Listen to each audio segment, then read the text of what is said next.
हमारे पड़ोसी मुल्क भारत में बहुत जल्द सिर्फ अंबानी के नाम का बोलबाला होगा। इसकी वजह ये है कि अब मुकेश अंबानी भारत के किसी इलाके या रियासत को नहीं बल्कि पूरे भारत को कंट्रोल करने जा रहे हैं। भारत की सबसे बड़ी कंपनी रिलायंस इंडस्ट्रीज ने एक बहुत बड़ा फैसला लिया है जिसका असर सिर्फ भारत के बिजनेस पर ही नहीं बल्कि पूरे भारत के हर सेक्टर पर पड़ने की बात की जा रही है। भारत की स्टॉक मार्केट, बिजनेस इकोनॉमी और पॉलिटिकल पावर, हर चीज अब सिर्फ एक ही इंसान के कंट्रोल में आ जाएगी और उस इंसान का नाम है मुकेश अंबानी। नाज़रीन गिरामी, मुकेश अंबानी के इस प्लान पर अमल करने के लिए दुनिया की सबसे बड़ी फर्म ब्लैक रॉक ने अपनी कोशिशें भी शुरू कर रखी हैं। ब्लैक रॉक दरअसल पूरी दुनिया की सबसे बड़ी एसेट कंपनी मानी जाती है।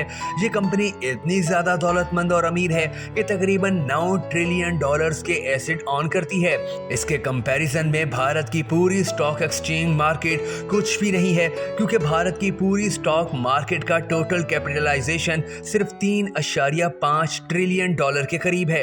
यानी ब्लैक रॉक चाहे तो ये कंपनी भारत के पूरे स्टॉक मार्केट को 2-3 बार खरीद सकती है। अब चाहे वो रिलायंस हो या टाटा हो या अडानी, ब्लैक रॉक के सामने ये सारे दौलत के अंबार मिलकर भी बहुत छोटे और कमतर हैं। पूरी दुनिया की हर बड़ी कंपनी ब्लैक रॉक के मुकम्मल कंट्रोल में है, चाहे वो दुनिया की सबसे बड़ी स्मार्टफोन बनाने वाली कंपनी एप्पल हो, दुनिया की लीडिंग टेक कंपनी माइक्रोसॉफ्ट हो या ई कॉमर्स कंपनी अमेज़न ही क्यों ना हो।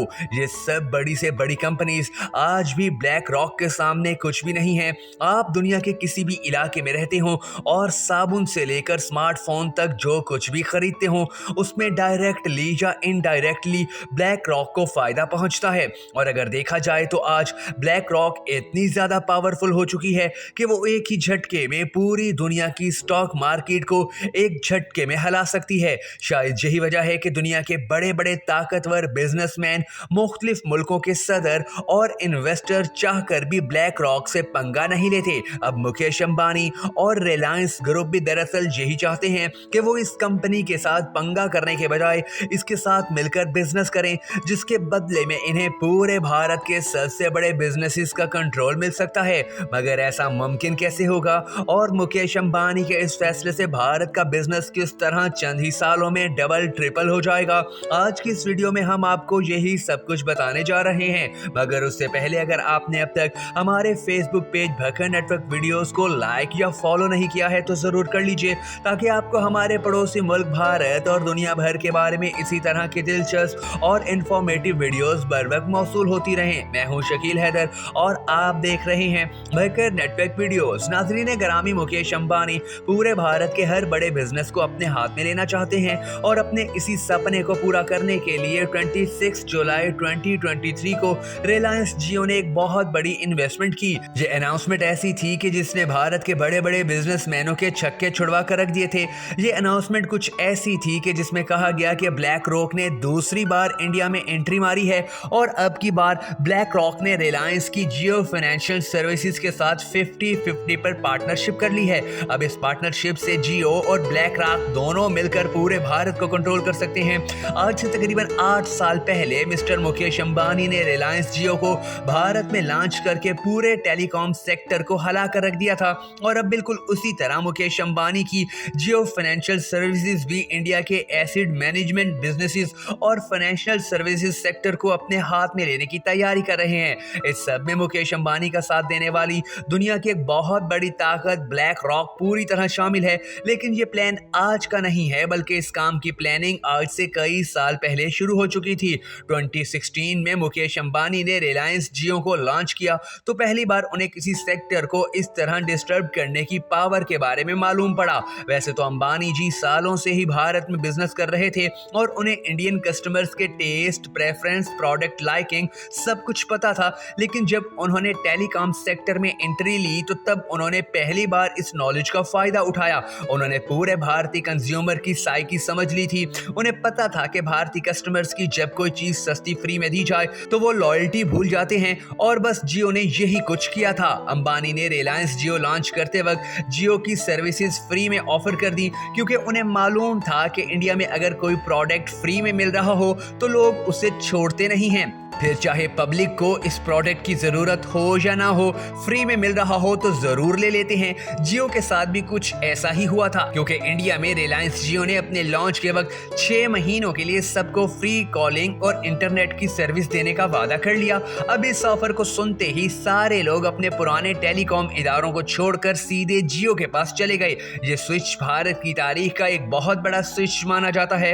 वैसे तो लोग अपना नंबर चेंज नहीं करना चाहते थे, मगर अब फ्री में मिल रहा था तो दबा के लिया, और इसीलिए बहुत से लोगों ने अपनी पुरानी सिमें बंद करके सीधा जियो में जाने का फैसला किया।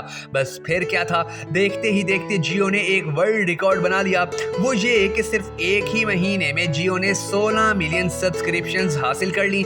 ये काम आज तक दुनिया का कोई और बिजनेस नहीं कर पाया है। यानी बिजनेस शुरू करने के बाद 1-2 साल तो उसको प्रॉफिटेबल बनाने में लग जाते हैं, लेकिन यहाँ जियो ने सिर्फ एक महीने में इतना बड़ा सब्सक्राइबर बेस बना लिया था।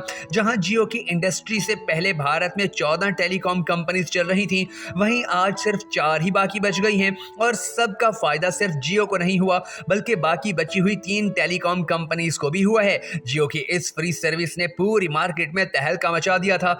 सिर्फ एक ही झटके में इस कंपनी ने भारत भर के पूरे टेलीकॉम सेक्टर को अपने हाथ में कर लिया। अब चूंकि मिस्टर अंबानी को यह पता है कि किस तरह मार्केट में अपने बिजनेस की जगह बनानी है, तो अगर आज वो कोई भी नया बिजनेस शुरू करते हैं तो उसे जीरो से स्टार्ट नहीं करते, बल्कि वो सीधे सीधे बड़े लोगों से कंपीट करते हैं। अब उनका एक सिंपल सा गोल है, और वो ये कि किसी भी कंपनी में एंट्री लो तो उस सेक्टर में बाकी सबको खत्म कर दो। मिसाल के तौर पर मुकेश अंबानी ने रिलायंस और जियो मार्ट के थ्रू पूरे रिटेल सेक्टर को अपने हाथ में ले लिया। इसके अलावा उन्होंने भारत में चलने वाली ई कॉमर्स की कई छोटी छोटी कंपनीज को भी इतना टफ टाइम दिया कि वो बंद होने पर मजबूर हो गई। आज रिलायंस रिटेल और जियो मार्ट की वजह से कई सारे बड़े बड़े बाजार बंद हो चुके हैं। मिसाल के तौर पर बिग बाजार, अपना बाजार, जनता बाजार और एसबी बाजार। मतलब जी आज मुकेश अंबानी कोई भी छोटा कारोबार नहीं करना चाहते हैं। उनकी कोशिश होती है कि वो सीधा किसी भी सेक्टर या इंडस्ट्री को अपने हाथों में ले लें। एक और मिसाल, जियो सिनेमा के थ्रू मुकेश अंबानी ने ओटीडी और इंटरटेनमेंट इंडस्ट्री को पूरी तरह हिला कर रखा हुआ है। आज किसी भी दूसरे प्लेटफॉर्म मसलन Amazon प्राइम या नेटफ्लिक्स के लिए प्रॉफिट कमाने का कोई रास्ता बचा ही नहीं है। भले ही जियो सिनेमा ने ये सब कुछ भारतीय आवाम को फ्री में दे रखा है, मगर इसका फायदा ये है कि दूसरी कंपनीज ने घाटे में जाना शुरू कर दिया है। और अब की बार तो मुकेश अंबानी ने एक बहुत ही बड़ा प्लान बनाया है। इस प्लान के थ्रू वो जियो फाइनेंशियल सर्विसेज और ब्लैक रॉक की मदद से एक ज्वाइंट एडवेंचर क्रिएट करने जा रहे हैं। अंबानी दरअसल भारत में सिर्फ कारोबार या बिजनेस नहीं करना चाहते, बल्कि वो पूरे भारत के बिजनेस पर राज करना चाहते हैं। लेकिन सवाल ये है कि क्या मिस्टर अंबानी का ये ख्वाब कभी पूरा भी हो पाएगा या नहीं, और अगर ऐसा हो जाता है तो फिर भारत में चलने वाली उन लाखों छोटी छोटी कंपनीज का क्या होगा कि जो आज न सिर्फ बहुत से लोगों को रोजगार दे रही हैं, बल्कि उनकी वजह से भारत की मईशत बेहतर से बेहतर भी होती चली जा रही है। आज से सिर्फ 1 साल पहले यानी 21 अक्टूबर 2022 में रिलायंस ने अपने फाइनेंशियल सर्विसेज बिजनेस को डीमर्ज करने का फैसला किया। इस काम के बाद जियो फाइनेंशियल सर्विसेज रिलायंस से अलग होकर अपना काम करने लगी। इस काम का अंबानी को थोड़ा सा नुकसान तो हुआ, मगर वो जानता था कि इसके इस फैसले से किस तरह भारत की मार्केट को हाथ में लिया जा सकता है और होने वाले नुकसान से डबल पैसा कमाया जा सकता है। आज रिलायंस के पास वो सब कुछ मौजूद है कि जो उसे पूरे भारत की नंबर 1 कंपनी बना सकता है। आज रिलायंस के पास टेलीकॉम बिजनेस की वजह से इंडिया के 43 करोड़ यूजर्स मौजूद हैं, और इन तमाम यूजर्स का तमाम डाटा जैसा कि नाम, नंबर, CNIC नंबर, एड्रेस, इनका डाटा और ब्राउजिंग हिस्ट्री, ये सब कुछ अंबानी के पास मौजूद है, और वो इस सारे डाटा को अपने दूसरे बिजनेसेस के लिए भी इस्तेमाल कर सकता है। आज रिलायंस के पास अपने रिटेल बिजनेस की वजह से 18,000 से ज्यादा स्टोर्स नेटवर्क मौजूद है। ये नेटवर्क अंबानी की जियो फाइनेंशियल सर्विसेज की ग्रोथ में बहुत बड़ा रोल प्ले करने वाला है। इसके अलावा रिलायंस जियो के पास गूगल, मेटा और माइक्रोसॉफ्ट जैसी कई सारी कंपनीज के कनेक्शन मौजूद हैं, और यही वजह है कि अंबानी के पास एक ऐसा हाईटेक सोल्यूशन भी मौजूद है जो भारत के और किसी दूसरे बिजनेसमैन के पास नहीं। इसका साफ साफ मतलब ये हुआ कि अंबानी भारत में चलने वाली किसी भी कंपनी को अपने इस डेटा के जरिए 1 सेकंड के अंदर बंद होने पर मजबूर कर सकता है। अपने सारे रिसोर्सेज की वजह से बहुत जल्द जियो फाइनेंशियल सर्विसेज इंडिया की नंबर 1 एसेट मैनेजमेंट कंपनी बन जाएगी, और फिर पूरे इंडिया पर राज करने का वो ख्वाब जो अंबानी ने देख रखा है वो पूरा हो हो जाएगा। अंबानी की ये कंपनी दरअसल लोगों से पैसे इकट्ठे करती है और फिर वो पैसा अपनी दूसरी चलने वाली बड़ी बड़ी कंपनीज में इन्वेस्ट कर देती है। फिर उस इन्वेस्टमेंट से जितनी बचत होती है वो सारी बचत अंबानी किसी नए प्रोजेक्ट की लॉन्चिंग में खर्च कर देते हैं। और यही वजह है कि उन्हें कोई फर्क नहीं पड़ता अगर वो पूरे भारत को 6 महीने तक मुफ्त इंटरनेट या कॉल सर्विसेज फराहम करते रहें।